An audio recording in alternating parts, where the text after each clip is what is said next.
Hi అండి, అందరూ ఎలా ఉన్నారు? బాగున్నారా? ఈరోజు మన వీడియోలో ఎగ్ కర్రీ చూపిస్తున్నానండి. నేను ఎప్పుడు కూడా ఇంట్లో ఇదే స్టైల్లో చేస్తాను. టేస్ట్ మాత్రం చాలా బాగుంటుంది. మీరు ఎప్పుడైనా ఈ స్టైల్లో ట్రై చేయకపోతే ట్రై చేయండి. ఎప్పుడు కూడా ఇదే స్టైల్లో చేసుకొని తింటారు, అంత బాగుంటుంది. మరి ఎలా చేసుకోవాలో ప్రాసెస్ చూసేద్దాం రండి. ఫస్ట్ అయితే నేను ఇక్కడ 5 వరకు ఎగ్స్ అయితే తీసుకున్నాను. పెట్టుకునేటప్పుడు కొంచెం ఉప్పు అయితే వేసుకోవాలండి. ఉప్పు వేసుకోవడం వల్ల గుడ్లు కూడా చాలా చక్కగా ఉడుకుతాయి. ఈ గుడ్లు ఉడికేలోగు మనమైతే ఆనియన్స్, టొమాటో, పచ్చిమిర్చి అయితే కట్ చేసి పెట్టుకుందాము. ఇలా సన్నగా కట్ చేసి పెట్టుకోండి. టొమాటో అయితే ఇలా కొంచెం పెద్ద పెద్దగా కట్ చేసుకొని మిక్సీ జార్లో వేసుకొని మెత్తగా గ్రైండ్ చేసుకోవాలి.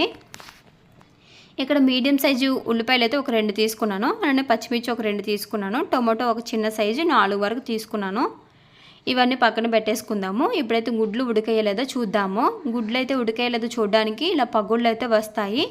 ఇట్లా పగులు వచ్చేటప్పుడు ఇంకా ఆఫ్ చేసేవచ్చు స్టవ్, ఉడికిపోయినట్లేనే. ఇప్పుడు వేడి నీళ్ళు అయితే కిందన పోసేసి ఇంకా చల్లని నీళ్ళు అయితే వేసుకోవాలి. అంటే నార్మల్ వాటర్ వేసుకోవాలి. వేసుకుని ఇలా తొక్కడైతే ఒలుచుకోవాలండి. చూసారా, ఉప్పు వేసుకోవడం వల్ల గుడ్లు చాలా చక్కగా ఉడుకుతాయి. ఎక్కడ కూడా అంటుకోకుండా నీట్గా వస్తాయి గుడ్లు కూడా. ఇప్పుడైతే కడాయిలో కొంచెం ఆయిల్ వేసుకొని కొంచెం పసుపు, కొంచెం కారము, కొంచెం ధనియాల పొడి వేసుకోండి. ఇప్పుడైతే ఉడకపెట్టుకుని గుడ్లు ఉన్నాయి కదా, వీటిని కూడా వేసేయండి. గుడ్లు ఎప్పుడు కూడా వెంటనే కదపొద్దండి. వెంటనే కదిపారంటే అంటుకుంటాయి కడాయికి. కాసేపు ఆగిన తర్వాత ఇలా కలుపుకున్నారంటే నీట్గా ఉంటాయి, ఎక్కడ కూడా అంటుకోకుండా వస్తాయి. ఇలా గుడ్లు బాగా వేగిన తర్వాత తీసైతే పక్కన పెట్టేసుకోండి. ఇప్పుడు ఇదే కడాయిలో మరి కొంచెం ఆయిల్ వేసుకోండి. ఇప్పుడు ఇందులో కొంచెం జీలకర్ర, ఒక బిర్యానీ ఆకు, ఒక 3 వరకు లవంగం మొగ్గలు వేసుకోండి. అలానే చిన్న దాల్చిన చెక్క కూడా వేసుకోండి. పచ్చిమిర్చి కట్ చేసుకుని ఉన్నాయి కదా, వీటిని కూడా వేసేయండి. ఇవన్నీ ఒకసారి బాగా కలుపుకొని వేగిన తర్వాత ముందుగా కట్ చేసి పెట్టుకున్న ఉల్లిపాయలు ఉన్నాయి కదా, సన్నగా తరిమినవి, ఇవి కూడా వేసేయండి ఇందులోన.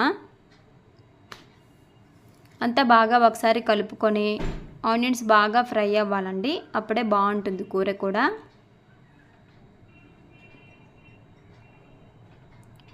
ఆనియన్స్ ఇలా బాగా వేగిపోయిన తర్వాత అల్లం వెల్లుల్లి పేస్ట్ అయితే వేసుకోండి.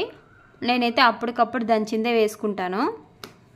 ఇదంతా బాగా ఒకసారి కలిపేసుకొని పచ్చివాసన పోయేంత వరకు వేయించుకోవాలి. ఇలా బాగా వేగిన తర్వాత ముందుగా మిక్సీ పట్టుకున్న టొమాటో ఉంది కదా, దీన్ని కూడా వేసేయండి.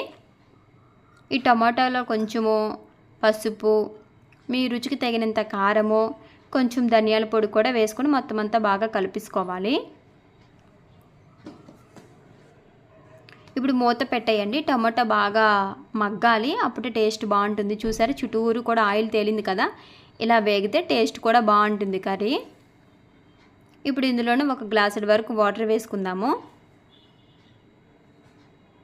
మీ రుచికి తగినంత సాల్ట్ కూడా వేసేసుకోండి. అలానే సన్నగా తరిమిన కొత్తిమీర, పుదీనా కూడా ఉంటే వేసుకోండి. మూత పెట్టేయండి. నీళ్ళన్నీ కూడా ఇలా బాగా మరిగిన తర్వాత మనం ముందుగా ఫ్రై చేసి పెట్టుకునే ఎగ్స్ ఉన్నాయి కదా, వీటిని అయితే ఇట్లా కట్ చేసుకొని వేసుకుంటున్నాను నేను. మీరు గుడ్డుకు మళ్ళీ గుడ్డు కూడా వేసేసుకోవచ్చు.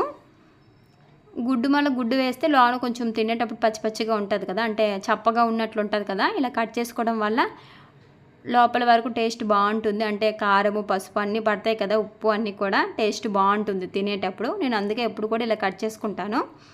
మీకు నచ్చినట్లయితే అలానే కూడా వేసుకోవచ్చు. ఇలా ట్రై చేయండి, టేస్ట్ మాత్రం చాలా బాగుంటుంది. వీడియో నచ్చినట్లయితే చిన్న లైక్ చేసేయండి. Thank you, bye.